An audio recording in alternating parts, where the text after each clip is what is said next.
ક્યારેય સાંભળ્યું છે કે કોઈ સસરા પોતાની વહુ અને તેના મિત્રોની દારૂ પાર્ટીથી એટલા કંટાળી જતા હશે કે સીધો પોલીસને જ ફોન કરીને રેડ પાડશે?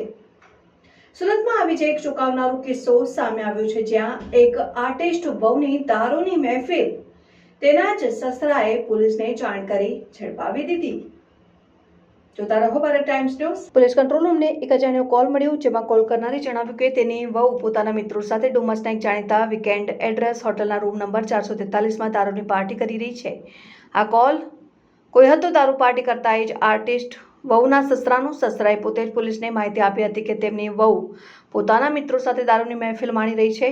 પોલીસ કંટ્રોલ રૂમમાં સસરાએ કોલ કરીને કહ્યું, સાહેબ, મારી પુત્રની પત્ની પોતાના મિત્રો સાથે દારૂની પાર્ટી કરી રહી છે. આ કોલ મળતા ડુમસ પોલીસ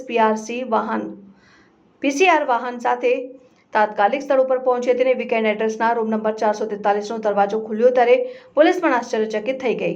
રૂમની અંદર 4 પુરુષો અને 2 મહિલાઓ ફ્લોર પર કુંડાળો વળીને બેઠા હતા અને દારૂની મહેફિલ ચાલી રહી હતી. દારૂની તીવ્ર ગંધ આખા રૂમમાં ફેલાઈ ગઈ હતી. પોલીસે સ્થળ ઉપર જ તમામની પૂછપરછ શરૂ કરી હતી. જોતા રહો ભારત ટાઈમ્સ.